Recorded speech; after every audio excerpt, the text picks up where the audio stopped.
My dad erased me from his life, spoiled his stepdaughters like princesses, then had the nerve to ask if he could come to my wedding. So, I'm Nancy, 27, female. Growing up I always felt like something was off with my dad. I mean, I knew he worked hard, but it was more than that. He wasn't just busy, he was distant, he was like, never really there for me and my sister Claire. I remember my mom trying so hard to make everything feel normal. But it was obvious something was broken between them. They argued a lot, but it was mostly over small stuff, money, work, random things we did wrong. My dad James had this way of making everything feel like our fault. I know it sounds weird, but I still have good memories of him. Like I got my love for cheesy action movies from him. He'd always watch those, and sometimes we'd sit together and laugh about how unrealistic they were. But even then, it felt like those moments were rare. Most of the time, he'd come home from work tired and angry and just kind of take that out on us. Not physically, but with his words, his tone, you know what I mean. He'd make everything seem like it was a burden, and us, his own kids, were part of that burden. The thing is, he wasn't always like that. There were times when he could be nice, or at least less cold. But then as I got older, I started to realize that nice was only when he had no reason to be mad. The moment something went wrong, even the smallest thing, it was like he became this different person. He'd yell about things that didn't even make sense, like the time I accidentally left a light on in the kitchen overnight. You'd think I burned the house down with how mad he got.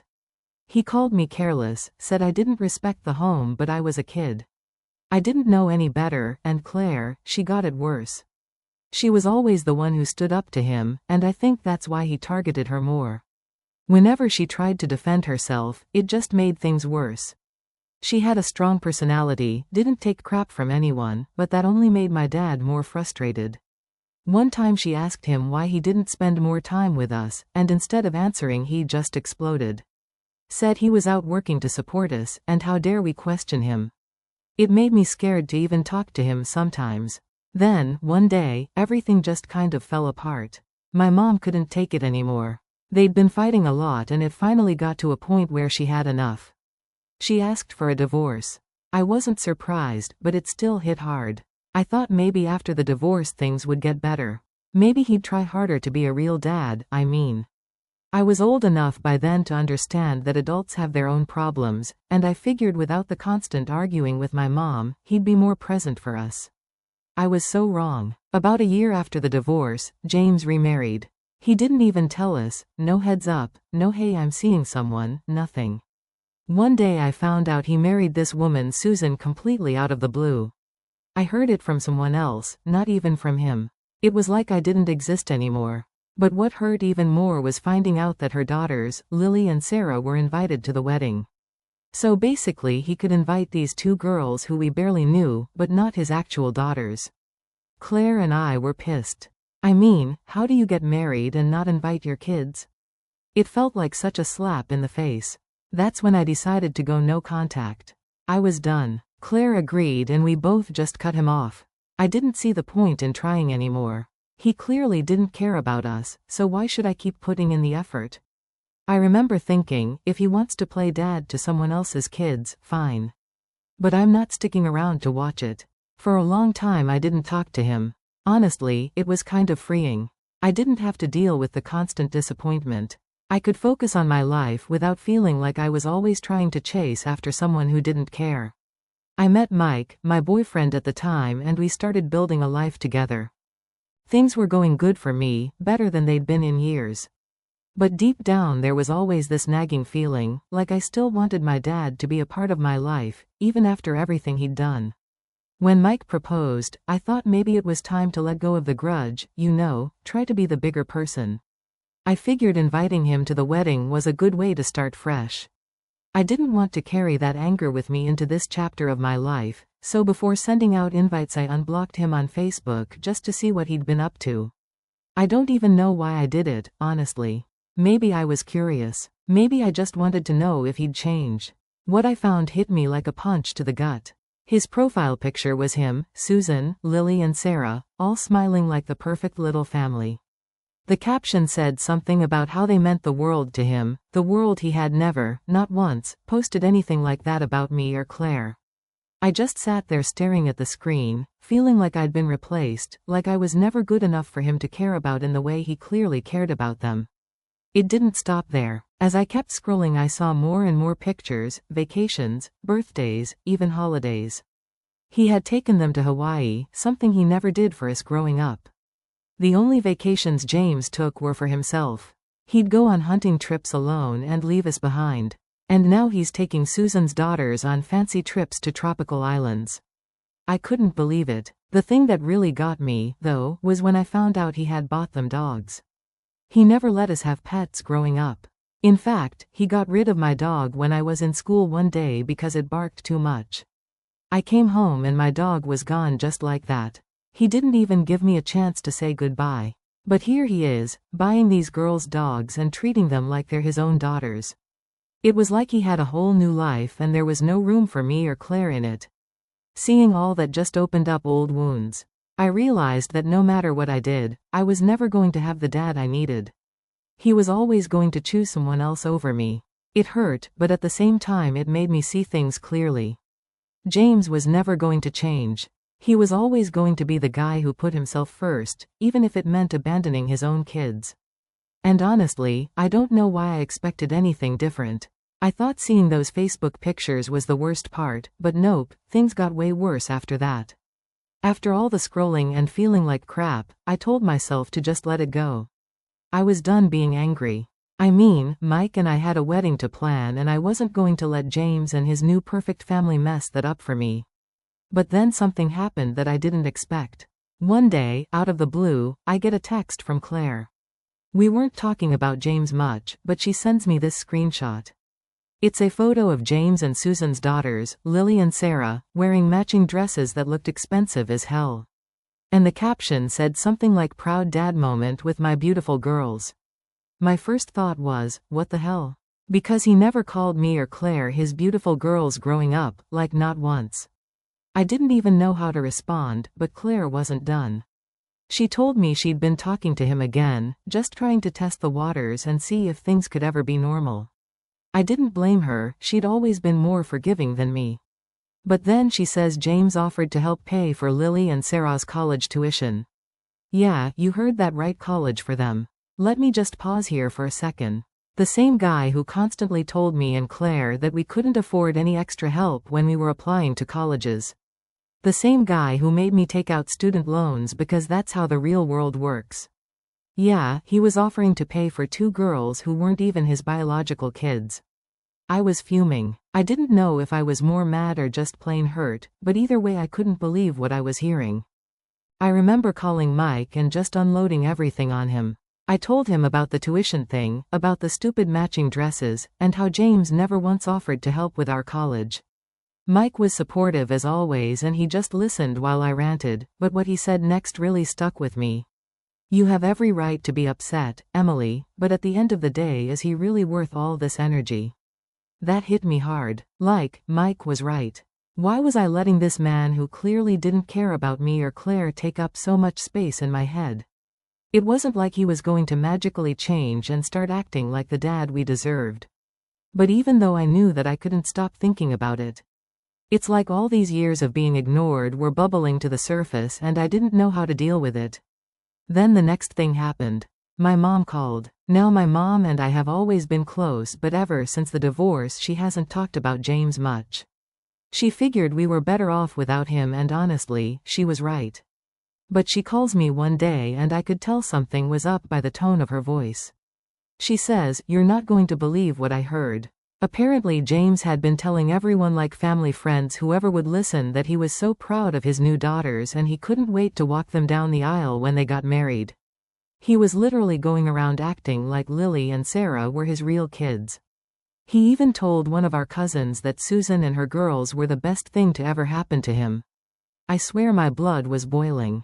Like, how do you go from being a crappy dad who never cared to now being dad of the year for two random girls? It felt like such a slap in the face, and the whole walking them down the aisle thing that really stung. I mean, I'm the one getting married soon. And he hadn't even reached out to see if I wanted him there. It was clear he didn't care about us anymore, but this felt like a whole new level of rejection. So I made a decision. I wasn't going to sit around waiting for him to do the right thing. I decided that if he couldn't be bothered to be a part of my life, then I didn't need him at my wedding. I called Claire to let her know what was going on, and she understood completely. She was dealing with her own issues with James, and while she was trying to keep things civil, she wasn't about to defend him either. Then, just as I was starting to come to terms with everything, I got hit with another shocker. Claire mentioned that James had given Lily one of our grandmother's necklaces. It was this beautiful piece of jewelry that had been in our family for generations. Growing up, Claire and I would always admire it when we visited our grandma, and she would tell us stories about how it was passed down to the eldest daughter. We always assumed it would go to one of us, but nope. Turns out James gave it to Lily just like that, without even mentioning it to us. I was speechless. I couldn't even process what was happening anymore. How could he just give away something so meaningful, something that was supposed to be part of our family's history, to someone who wasn't even related to us?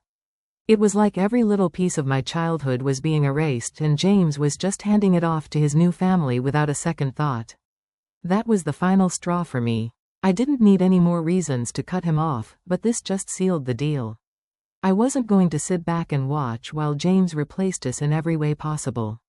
I blocked him on Facebook again, deleted his number from my phone, and decided to focus on the people who actually cared about me, like my mom, Claire, and Mike. I didn't need James anymore. He could have his new family, his vacations, his stepdaughters, and his college funds. I was done chasing after a man who clearly didn't care. I was done letting him hurt me over and over again. Update 1. After blocking my dad on Facebook and deciding I was done with him, I felt this weird mix of relief and anger.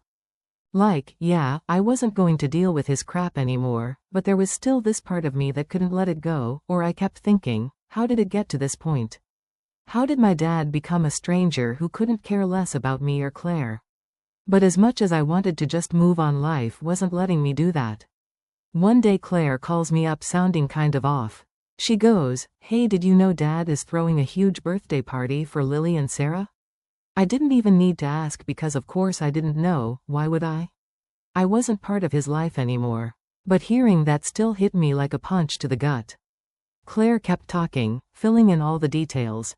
Apparently James had rented out some fancy venue, hired a DJ, and was throwing what sounded like the birthday party of the year for 2 girls who weren't even his. The kicker? It was happening right around the same time as my birthday. I'm not even kidding, my birthday was coming up, and he hadn't said anything to me. Not a card, not a text, nothing. But here he was going all out for Lily and Sarah, like they were the most important people in the world to him. Now, I'm not the type of person who expects big celebrations or anything. I never have been. But the fact that he couldn't even acknowledge my birthday while planning this extravagant party for his stepdaughters. That stung. I tried to brush it off, but it was hard. I mean, this wasn't just him forgetting or being busy. This was him actively putting someone else first again. I remember sitting with Mike that night, telling him everything. He just listened, like he always did. But I could tell he was frustrated for me, or he asked, "So what are you going to do about it?"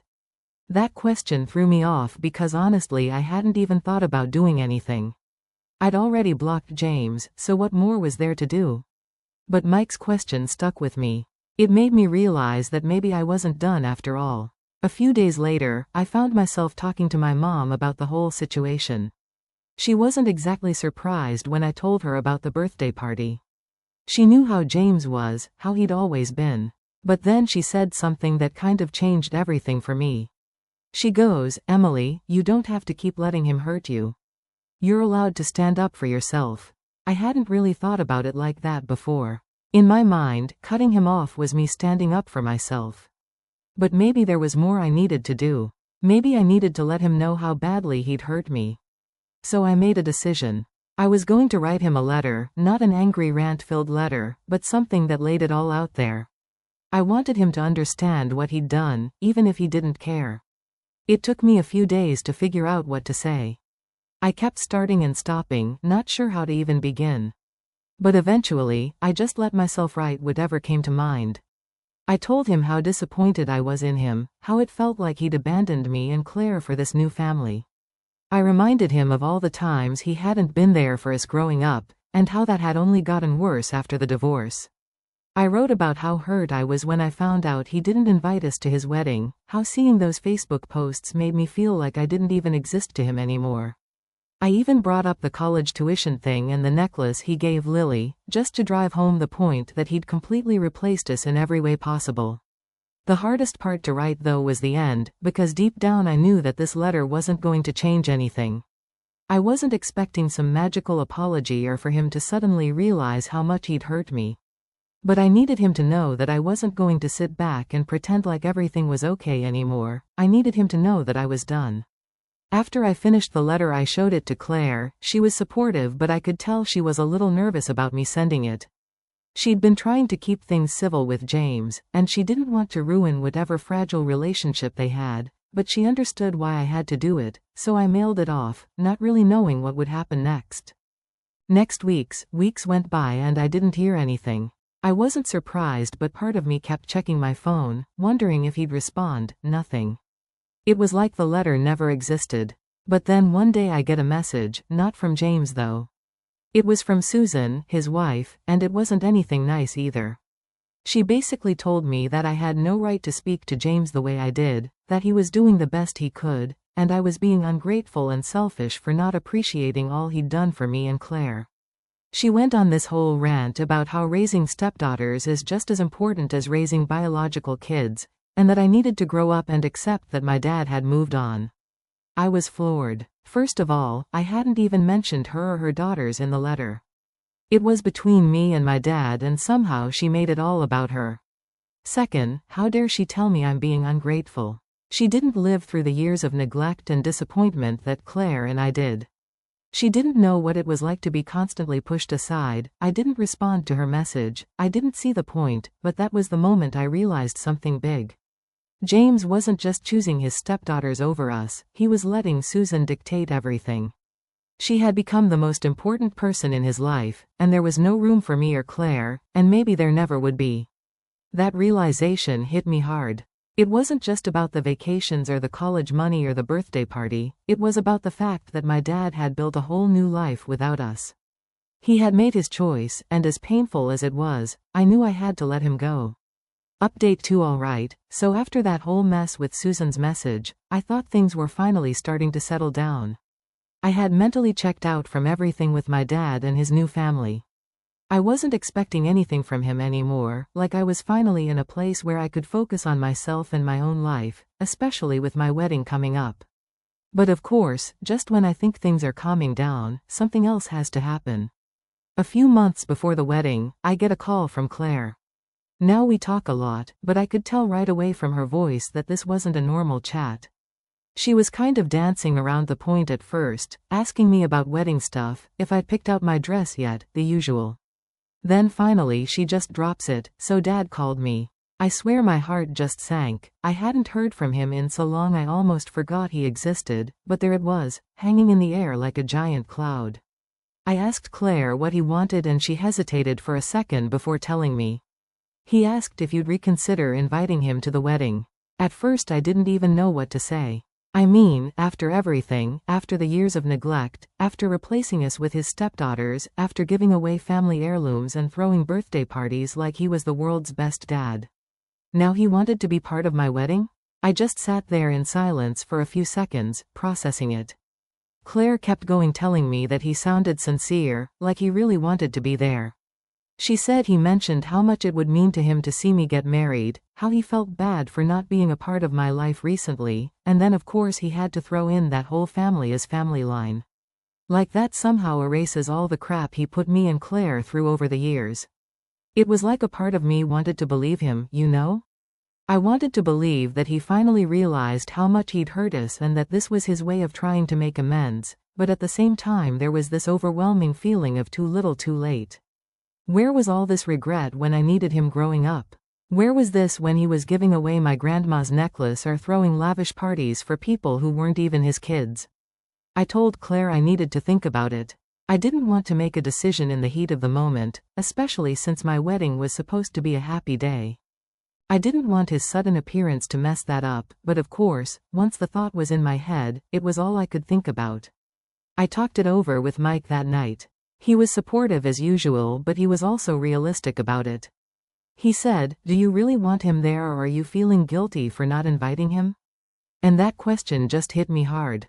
I did feel guilty, but not for the reasons you might think. I felt guilty because part of me still wanted him there. Even after everything, even after the years of hurt, there was this stupid part of me that still wanted my dad at my wedding. It felt like I was betraying myself by even considering it. The next few days were a blur of back and forth in my head. One minute I was convinced that I should let him come. Give him one last chance to be part of my life. The next minute I was furious all over again, thinking about how easily he'd replaced me and Claire with his new family. How could I let someone who had caused me so much pain walk me down the aisle? I ended up calling my mom. She's always been the one to keep things grounded, and I knew she'd have some insight. When I told her about James wanting to come to the wedding, she was quiet for a moment and then she said something that kind of broke me. "Emily, it's your wedding. You don't owe him anything." That's when it hit me. I really didn't owe him anything. I'd spent my whole life trying to make him care, trying to be the daughter he wanted, but it was never enough, and now after all this time, I was still thinking about his feelings when it should have been about me and Mike. I didn't need to invite him just because he was my dad. I didn't need to let him into my life if he didn't deserve to be there. So, I made my decision. I wasn't going to invite him. I wasn't going to give him the satisfaction of thinking he could swoop back in at the last minute and pretend like he hadn't abandoned me. This was my day and I wasn't going to let him ruin it. When I called Claire to tell her, she was a little surprised but ultimately understood. I could tell she still had some hope for him, but she respected my choice, and that's all I needed. I didn't need validation from anyone else. I wasn't looking for approval. This was about me finally taking control of my own life without James hanging over my head. A couple of days later I sent out the final invitations, and sure enough, James wasn't on the list. I thought I'd feel guilty about it, but honestly I didn't. I felt lighter, like a huge weight had been lifted off my shoulders. For the first time in years I wasn't chasing after my dad's approval. I wasn't trying to fix something that couldn't be fixed. I was just living my life on my terms, and that felt pretty damn good. Update 3. The day of the wedding came faster than I thought it would. I mean, we'd spent months planning, stressing over every little detail, but when the actual day arrived, it felt like it snuck up on me. I woke up that morning surrounded by my best friends and my sister Claire, who'd been helping me with everything. Honestly, I felt more nervous than I expected, but it wasn't because of the usual stuff. It wasn't about the dress or the ceremony or whether the flowers were going to look right. It was about the fact that my dad wasn't going to be there. As I was getting ready, I kept having these moments where I'd wonder if I made the right choice. I knew deep down I had, but you know how it is. There's always that little voice in the back of your mind making you second-guess everything. It's like, for so long, I'd imagined what this day would be like, and in some tiny corner of my brain, I'd always pictured my dad walking me down the aisle. I guess I had to let go of that version of things, and that's what felt weird. But Claire was there, as always, making sure I didn't fall apart. She knew me well enough to tell when I was overthinking, and every time I started spiraling she'd snap me back to reality with something like, "Emily, this is your day. You've got nothing to worry about." She was right. I knew she was right. But still, the absence of James hung over everything. As I was getting my hair done, I remember looking in the mirror and thinking about all the times growing up when I wanted him to be proud of me. Like, I'd imagine him watching me graduate or congratulating me on my first job, but none of that ever happened. And now, on one of the biggest days of my life, he wasn't going to be there. But it wasn't because of me, it was because of him. That realization made me feel a lot better. Mike, of course, was the calmest person in the world that morning. He texted me a few hours before the ceremony, just as simple, "I love you." That instantly made me smile. He wasn't the type to get wrapped up in drama, and he'd always been the steady, reliable part of my life. The one who showed up, who cared, who loved me for who I was. If anyone was supposed to be by my side on my wedding day, it was him. And when I thought about it that way, it made everything feel right again. The ceremony was beautiful. I don't want to get too cheesy here, but it really was. The sun was shining, the venue looked amazing. And when it came time to walk down the aisle, I didn't feel sad or angry anymore. My mom walked me down the aisle, and honestly, it felt perfect. It felt like this was how it was always supposed to be.